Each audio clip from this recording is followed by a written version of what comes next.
Hey guys, welcome back to my channel. This is Pashvika, the channel where we talk a lot about designing, everything about designing and designing tutorials. In today's video, we're gonna take a look at the Photoshop and we're going to make a cool design in the Photoshop using some filter option because I like the filter option in the Photoshop. They help us creating beautiful designs, textures and patterns, gradients, backgrounds that we could use for commercial purpose, for our personal use. So I'm going to show you another way to make amazing cool design today. So without further ado, let's dive in. Before go back, consider clicking like button, guys.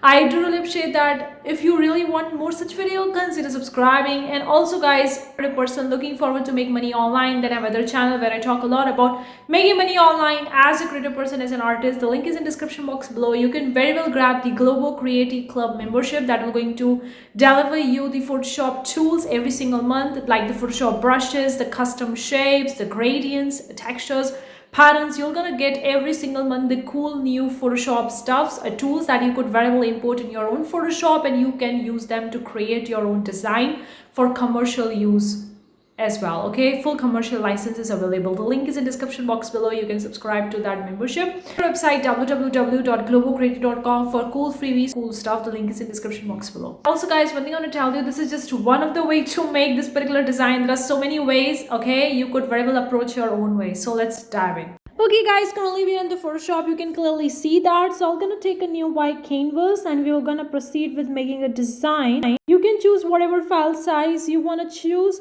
but I'm gonna choose the file size as 3000 by 3000 pixels. You can choose any format, whether inches or centimeters. Resolution 72. Background content, I'm gonna keep it as white over here. You can choose a background color or keep it as a transparent, and RGB color mode, that's what I'm gonna keep. And then we're gonna simply click OK.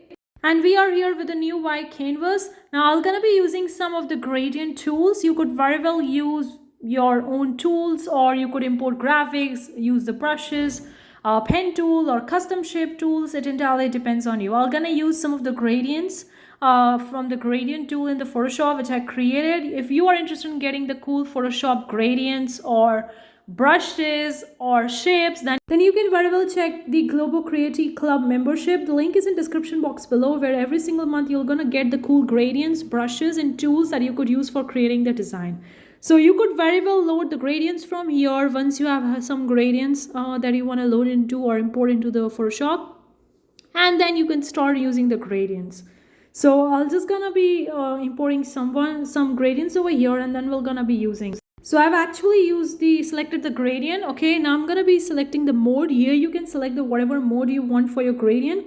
You can choose the exclusion, subtract, difference, anything you want. You could choose the different sizes, opacity, and then you have to simply drag them to a specific position on the white canvas and you can see the stuff. And then I'm gonna be using the auto tone option from the image file, which will going to increase the tonacity or tonicity, whatever you call it, of our design, and that's, you could see, it's actually turned the tonacity over here.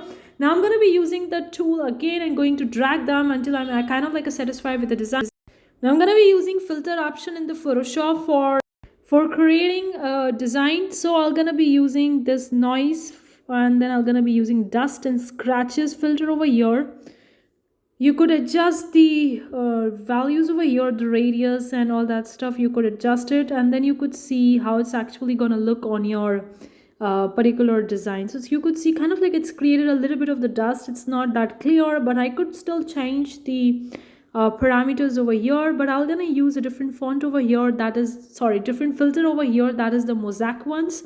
So I'm using a mosaic filter. It's kind of like creating a tiles kind of effect you could see at the background. You could check this particular grid size over here, and you can increase or decrease the cell size if you want to. It depends on you. And you could test drive with this particular filter option. I like this filter option, but I want a little bit of the different color background, a little bit of the difference. I'm going to use again the gradient tool. Some other gradients so that I can get a different kind of the results that I'm interested in getting. So I'm actually use this one, so you could see it's a little bit different. So I'm going to be using again the tonacity option, and I'm increase the tone of my design, and you could see how it's actually looking like over here. Again, I'm going to be auto tone it, and I'm gonna use the different gradients until I'm kind of like satisfied the end result that I want for my design. Again, I'm gonna go back and we're gonna use the mosaic filter again. We're gonna see the cell size. Do we want to increase it? Do we want to decrease it? and then you could simply click OK, and you could see how the cell size is actually looking on your design, and you could increase and decrease it. This is a lot of the options that people do over here, and you could actually take more than one filter option, and you could experiment with that and until you're done with your design. So I see that I'm happy the way this end result is actually looking like. You could always manipulate it. You could always use different stuff, brushes, shapes. It entirely depends on you. Once you're done with your design and you feel that you're happy the way it's actually looking, the end result, then you can quickly go over to the file and click over to the save option, and you could save it as a JPEG, PNG, whatever file format you want to save your design in. So I'm going to name my file. You could very well name your design as a file name according to the color or the filter that you have used. And then you could choose the file format. I'm going to keep the file format as a JPEG because I think that that's what the file format I want. You could very well choose your own file format from here. And once you're done with that, you simply need to click save option over here.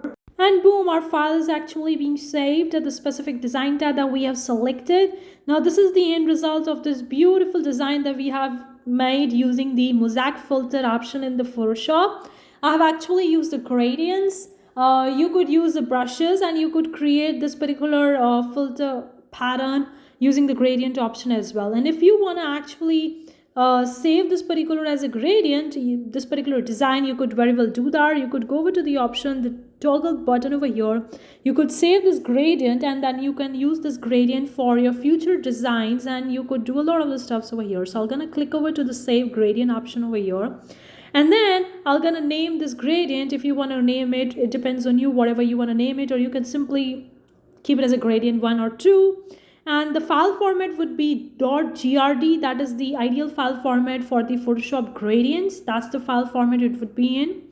Then you can name it and simply save your gradient. And then once you have saved your gradients, you can import it into the Photoshop as well.